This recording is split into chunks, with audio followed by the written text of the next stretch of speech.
if you own a share of Disney stock, you're probably not too happy. It depends on when you bought it. But, if you bought it back in 2021, you're really not happy because it used to be about $200. These days, it's going for about 91. And yet, bump it on, ladies and gentlemen, this is part of the problem with capitalism because sometimes the resources don't go to the right places. Bob Iger, he got $31.6 million in 2023.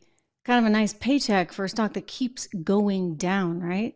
So Bob Iger, if you guys recall, Bob Iger, he is on round 2 at Disney. There was that other Bob Chapek, who came in to take over for Iger. Bob Iger, by the way, back in the day, used to make more money, somewhere around $49 million. So he's taking a pay cut. Of course, the stock price has been cut in half.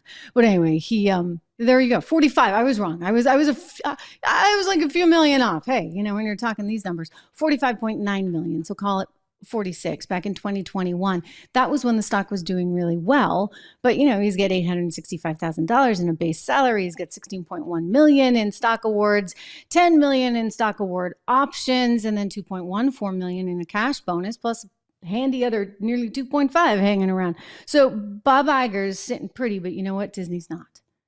Disney's not. And I think that Disney's going to continue having challenges. It could be an opportunity if it can somehow course correct. I mean that. Like, it needs a major course correction, but it's really hard to do given that everybody that you're hiring is part of this woke mafia, so to speak, that really doesn't see the world like what Lee and I were just talking about. Not at all. They don't understand or respect, frankly, the beauty of American capitalism, the incredible history of this country. And as a result, they're more focused, shall we say, on projecting this woke agenda than they are on entertaining people and telling great stories and giving the customer what the customer wants. And so there's a guy named Nelson Peltz, who's a billionaire investor, tends to be more conservative than he is liberal. He has a daughter that you may have seen in some of the tabloid headlines because she's married to David and Victoria Beckham's son. Anyway, Nelson Peltz, he runs Trion Fund Management, and he's there rattling the cages. He wants board seats. He's nominating himself to the board, and he's like, Bob Iger, fix it. You're a bad manager. This stock should not be where it is. Let's watch him here with Jim Cramer on CNBC. That's the problem here, Jim. This company is just not being run properly. The board oversight is awful. It really is. The park, as I said, certain rides were great, but you can see it's getting a bit long in the tooth. They need more capital invested. They need more capital invested now because the competition is getting keener. You've got Comcast opening 500 acres right down the road in 2 years with a brand new park. They're also opening parks in Chicago, opening a park in Texas, pardon me, not Chicago, Las Vegas. And this is where all the value today in the stock price resides. Mm-hmm. So in other words, it could be good. They just got to figure out a way to unlock it. But how do you unlock it if you have such a woke agenda? I mean, they admitted this. They admitted this in their annual filing that came out this fall saying, you know what, we're not always in sync with what our customers think.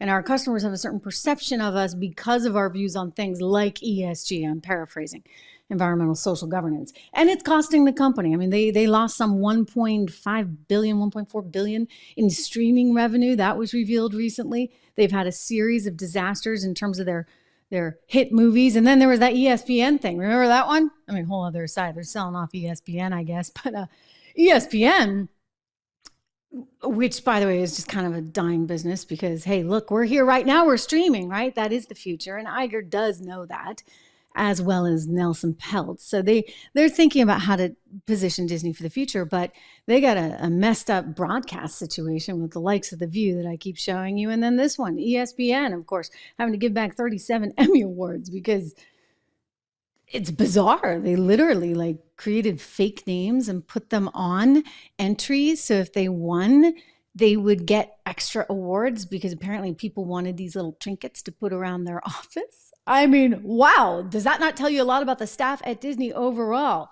I mean, that's a screenshot into how they think, is it not? And then you get like some messed up stuff where everybody's pointing fingers at the other side, and Bob Iger's joining in on that. Ooh, big bad Elon Musk. We don't like Twitter. We like everything else, but we don't like Twitter. And Elon wasn't having it. Remember this recently where he's like, basically, well, he said it. I'm going to ask you, like, if we don't have the swears taken out, we probably can't run it because, trying to keep it clean.